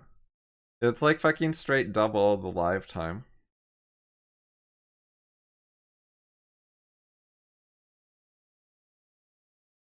How Rand regarded it in terms of human life. She says, the irreducible primary of altruism, the basic absolute, is self-sacrifice, which means self-immolation, self-abnegation, self-denial, self-destruction, which means the self is the standard of evil, the selfless is the standard of the good.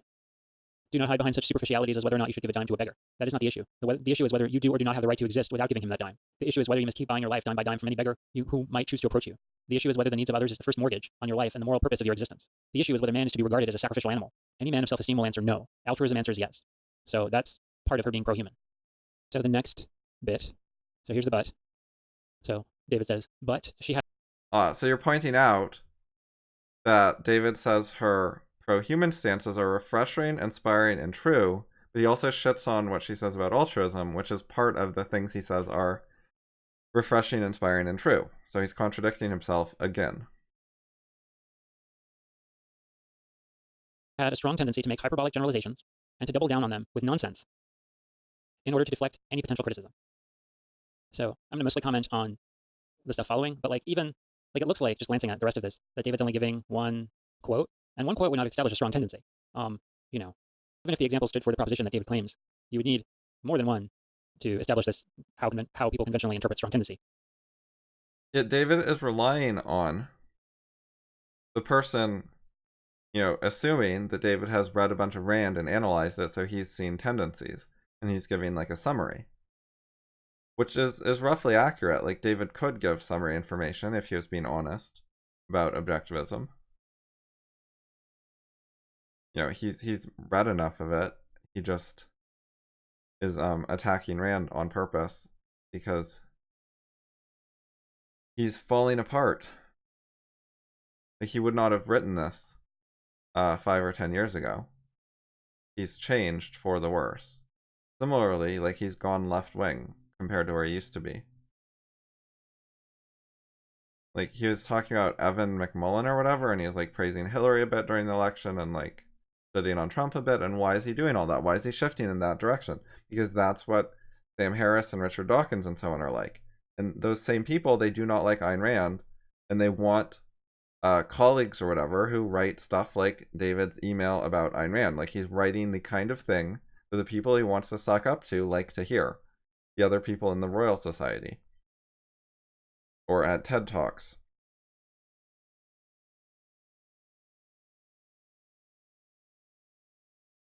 Or in the intellectual dark web. Like, those are the kind of groups that he wants like an in with.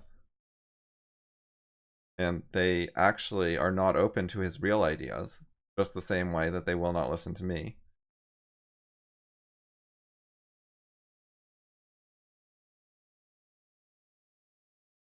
And that has nothing to do with first contact, by the way. Like, you know, it's hard for me to get Jordan Peterson's attention and run some criticism by him. But if I did, it would not make a difference. He wouldn't be like, oh, you're actually smarter than the people I normally talk to. I'm going to have lots of conversations with you and learn all your criticisms. That would not, in fact, happen. I don't have personal knowledge of that in regards to Jordan Peterson in particular, but David, many years ago, you know, long in the past, before I met him even, was a successful author who had access to elite people like Jordan Peterson. Especially UK ones, like Dawkins or Aubrey de Grey. And he has had conversations with people like that and, you know, gone to dinner with them and stuff like that. He has had access, and he has had, you know, good ideas about epistemology and whatever else. He has told people ideas, and it didn't get him anywhere. It didn't make those people want to come back for more, or join discussion forums, or email back and forth with him in a substantive way similar to what I would do on the FI discussion group, or what I did with David when we had conversations. So, like, it's sad because before pandering to these people, he already had some access, enough to check whether they were as good as they're advertised to be once you get their actual attention.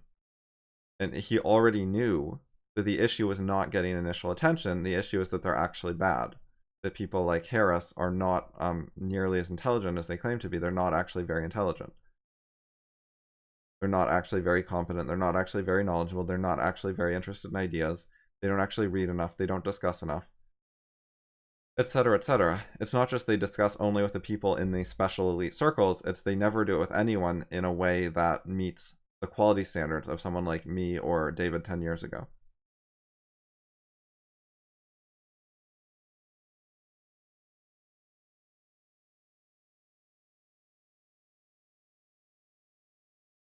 So let's continue with. Oh, anyways, I was talking about the strong tendency thing. Right, so David is playing into a mode of interaction where he is the wise person who knows the answers, and he's telling the answers to the young person seeking knowledge. This can be an okay mode of interaction if you explain stuff so you're teaching them to think for themselves, like you're giving them reasoning that they can criticize in the future, that they can question. Like if you tell them arguments, they can accept your arguments because they're so smart and it sounds good and they don't really know. And then later they can remember the arguments. They can try them out in arguments and see if anyone they meet has any counter arguments. They can think about counter arguments themselves over time. They can question and try to criticize the arguments that you told them in the past, so that there's potential for future learning, even if they're not very critical during the initial interaction where you tell them that stuff. So that's okay. But the way David is doing it, where he says things like strong tendency, you can't like criticize that later very well. It's not at all optimized for being used in arguments. Like, you know, the guy who gets this cannot tell an objectivist, oh, well, Rand had a strong tendency to do this, that's why she's bad. What are your counter arguments? Because the guy will just say, do you have examples? And he'll be like, no, David told me she did that. And he'll be like, right, so you don't know what you're talking about. You know, that discussion's not going to go anywhere. Whereas if David gave actual arguments, then the guy could pass on the arguments to someone else and see if the other person could criticize them or not. So it's conceivable to make progress from here because the guy could read Rand and then see if this tendency exists in his own judgment, you know, after he reads like all the Rand thoroughly. But, you know, David is actually discouraging him from doing that, so it's anti-error correction.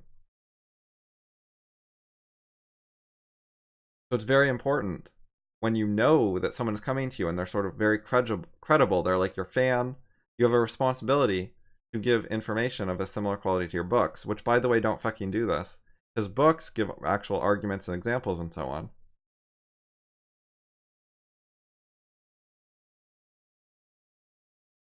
So he's putting these ideas in the person's head that will alienate them from Rand, and they're hard to criticize, hard to argue with.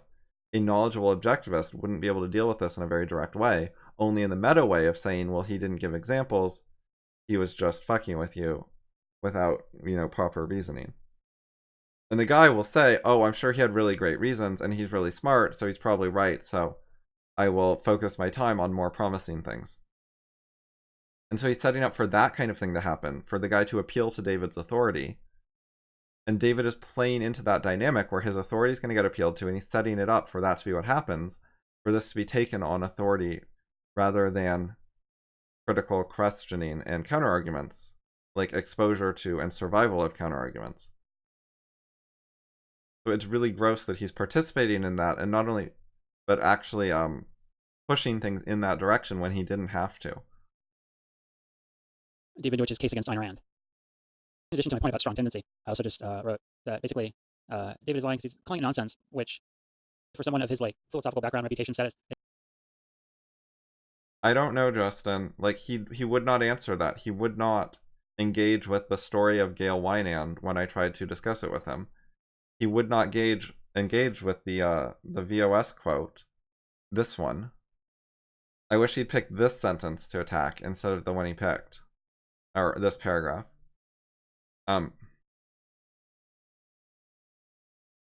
Maybe this particular sentence? Or this particular sentence? Or this particular sentence? These are good. But if he was picking today, he'd pick fucking this one.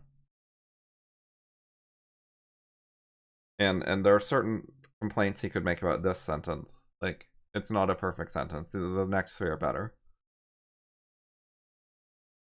This one is particularly good again, but this is the worst sentence in the paragraph, and there's things he could pick on in this one that much more easily than the other ones. But anyway, he would not engage with me about this particular point. Just like he would not about the whole Wynand thing in general. So he had no answer to it that he would say. And, you know, if he had an answer and it was a good one, and it would be convincing according to my standards, he would have told me. There's absolutely no reason he wouldn't have told me arguments that would have worked on me. He did not want to lose me. Like, it's not just that I lost him.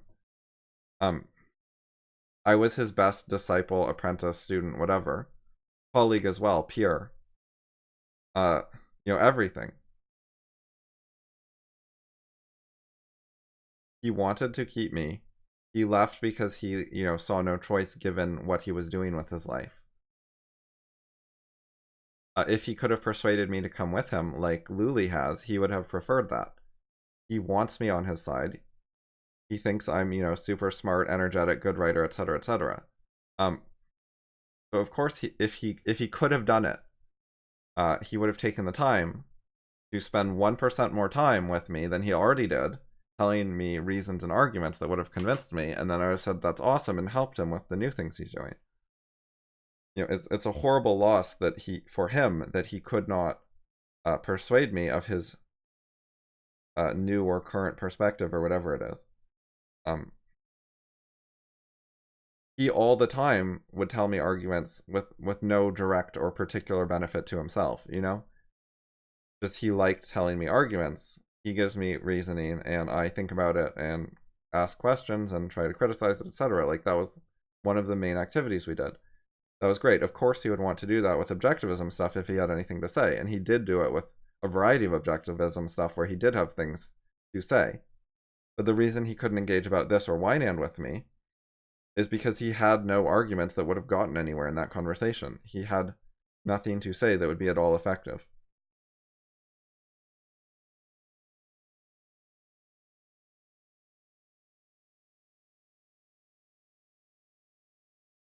It indicates that he made some sort of good faith effort to determine that it was nonsense. But like, he hasn't made reasonable good faith efforts to get different perspectives from people who say, like Rand, and go through some of the things he thinks are nonsense and try and figure out whether they actually are nonsense. I think calling it nonsense is kind of a lie. So David starts, consider dispassionately if you can. I'm gonna, because I think even the if you can here is like a nasty sort of an aside attack. Like, what follows is so ridiculous that you probably won't be able to consider it dispassionately. Rand is really good at getting people angry at her and riled up because she points out things that apply to them and they know it at some level, and so then they engage in these sort of pseudo, like, these rationalizations in order to attack her. So maybe, I don't know, David couldn't consider it dispassionately, so he's trying to give helpful advice to others. So, David certainly can consider it dispassionately. Like, he could if he want to. He has that skill. He may have, like, you know, shelved that skill during the last few years. I don't know. He might still have access to it today, but he might have, like, lost some of his access to it, but he certainly had it in the past. He was very, very good at it, like, world class at it. So he certainly could do it. And I think this guy he's talking to, he thinks the person can do it. He's encouraging them. He's leading them by the nose, in fact. He's guiding the person while pretending the person is doing something on their own. So it's meant to be an instruction the person can follow pretty easily. He's playing it up so the person will feel extra proud of themselves. The basic thing he wants to happen is the person thinks that they discovered for themselves, in their own judgment, that Ayn Rand was wrong about something, and that therefore they are cleverer than Ayn Rand. And that will shatter their respect for Ayn Rand. If they think they're smarter than Ayn Rand, they will think she's a trash philosopher. That is what David is setting up. That's the psychology he's playing on. Well, one of them.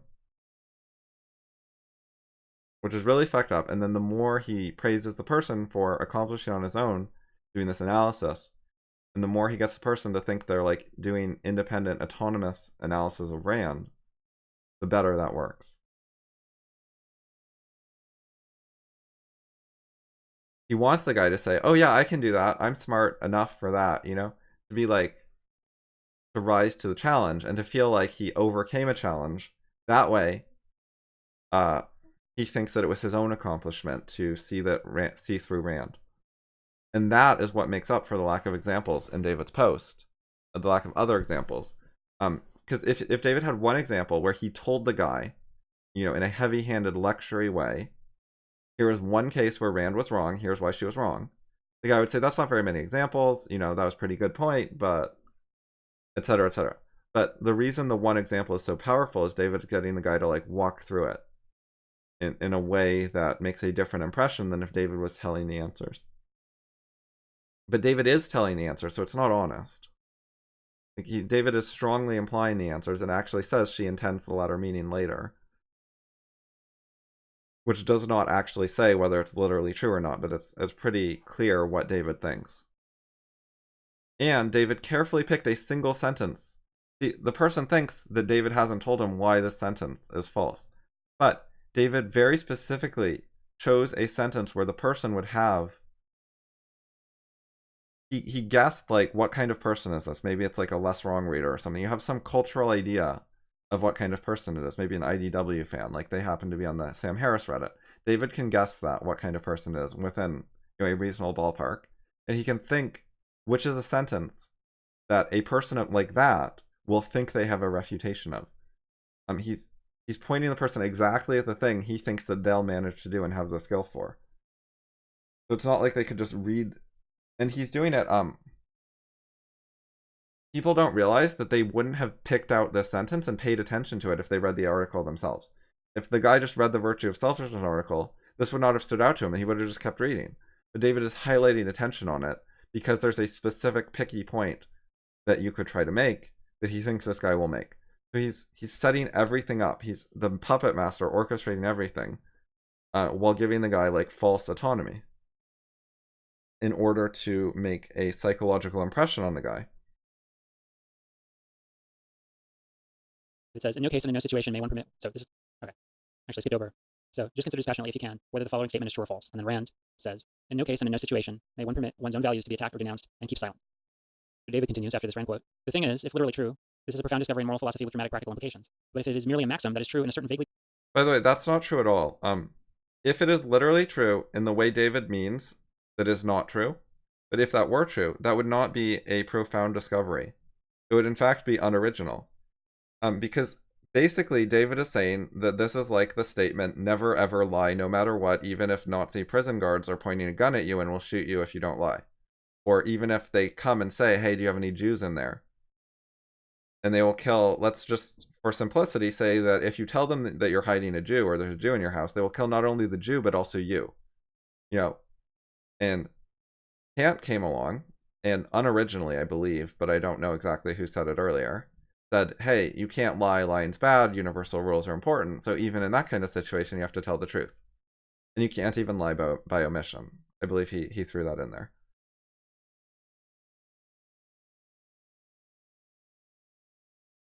I think he may not have wanted you to even refuse to answer and say, like, no comment. But anyways, right, so that is not an original idea. I'm pretty sure there have been previous people before Kant who are like, let's just take no fucking lying ever, no matter what, seriously, as a principle. Like, there have been people who took principles to, like, extremes. Like, if you go back to the Greeks, they had the idea of the golden mean, where the rough idea is the extremes on both ends are often bad, and the truth is often somewhere in the middle. Which is not the best idea ever, but it's got some truth to it. And also, it shows you that they were aware of extremists and people who took ideas to logical consequences that were bad. Right, also, it's ridiculous to think that Rand would ever think anything like that particular claim. But anyways.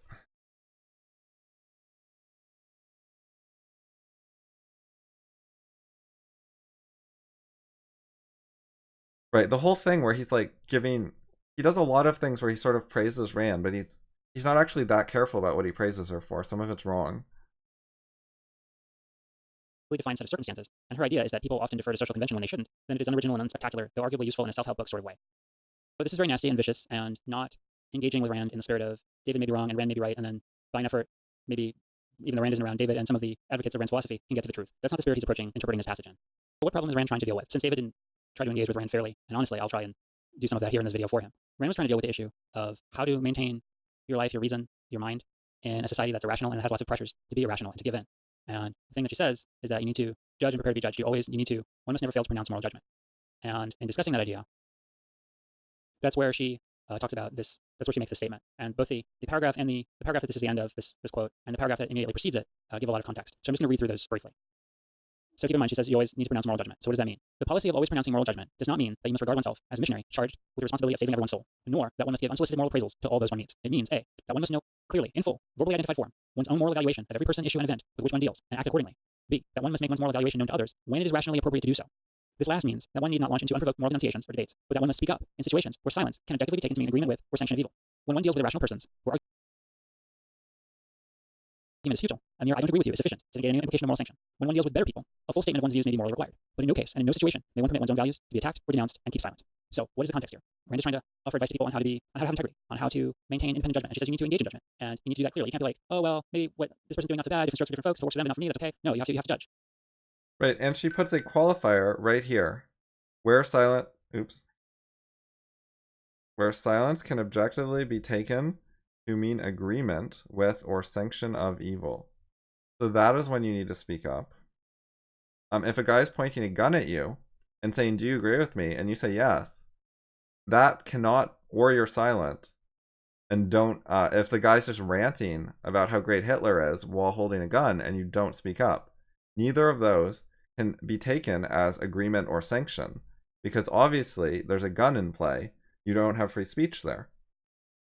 So she's already qualified the exact issue that David is trying to hang her for.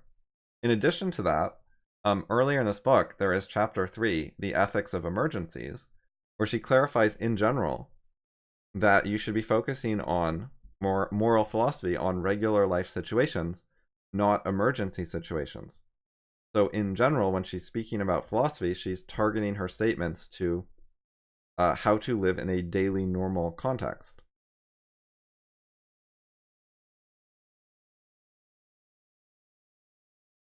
Justin, do you get into whether the exact sentence is technically true or not?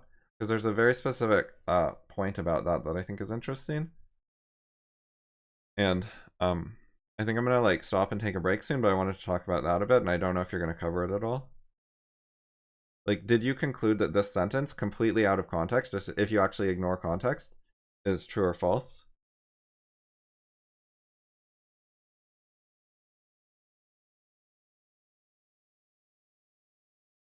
This one? Like the one David's attacking? Okay. So, the thing is that this sentence, even if you throw out all of the fucking context of, you know, the earlier in the paragraph, other things in the essay, the previous chapter, or, you know, a few chapters earlier, and Rand's philosophy in general, throw out all context, it's still true. And the reason it's true is because of the dictionary. See, there's a key word that you need to look up in the dictionary to understand this sentence. And the word is permit. And here is the first definition of the word permit. Right here. Give authorization or consent to someone to do something. So, in no case and in no situation should one give authorization for one's own values to be attacked or denounced and keep silent.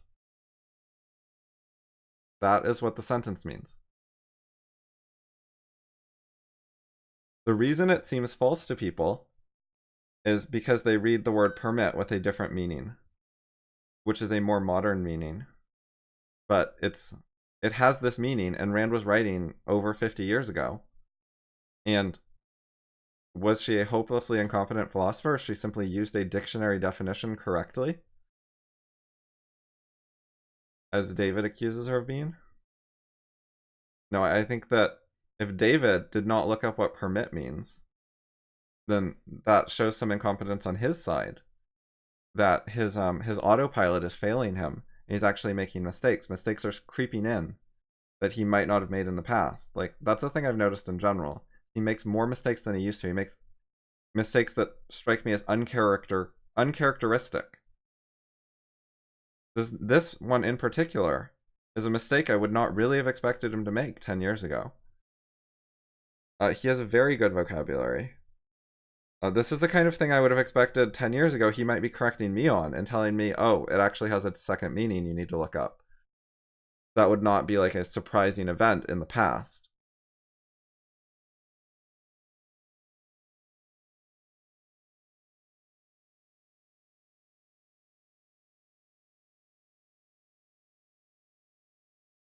So I covered that in an email that no one has replied to for some reason. The word permit. And I covered the meaning of the word a bit.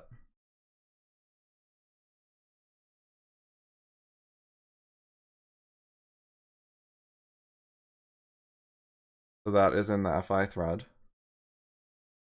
And okay, yeah. I thought that was like an extra notable point. The sentence is literally true. If you just read it with a standard definition that is the historical definition, it was probably the more common definition at the time of Rand writing this, even though I think it's the less common one today. Like, I do have the intuition that this is a literally false sentence on first reading. Like, I read permit as meaning allow, which, by the way, the word allow means give permission. Like, the word allow, it would also be a true sentence if it said allow instead of permit. But I read permit as meaning allow, which I think of as letting it happen, like not acting. Like, today we sort of count inaction as allowing something. Like, we sort of read this as you have to actually actively do something about it, or you're letting it happen, allowing it, permitting it. And in that reading, the sentence is incorrect. Like, there are situations where you shouldn't actively do something, where you can simply keep silent and be inactive, like when there's a gun to your head. But there are no situations where one has to actually give permission, honestly. You know, if someone has a gun to your head and they say, give me permission to attack your values, and you're like, sure thing, you know, that wouldn't violate the sentence because it's not real permission. Like, that would not be a binding contract or whatever. It's very, you know, it was coerced, it was under duress, it doesn't count. You were lying. But DD wants us to read this as saying that inaction counts as giving permission, as permitting.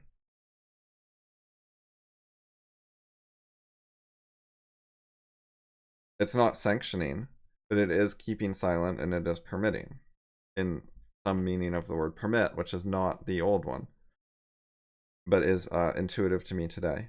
Sort of. Not entirely. Like, it depends on how you phrase it. The word is mixed. Like, you can sort of take it either way depending on context.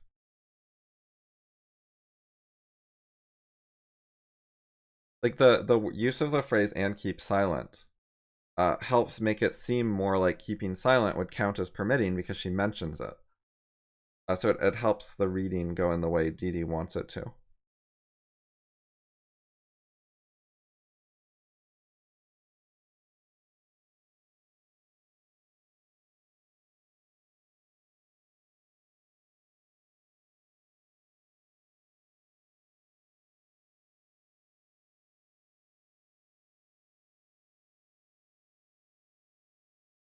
So with that point, that the sentence is just literally true according to many dictionary definitions. I'm going to end the stream for now. I may or may not be back today. Like, I want to continue this, but I also want to get some software work done. So I don't know which one I'm going to end up doing later, or both.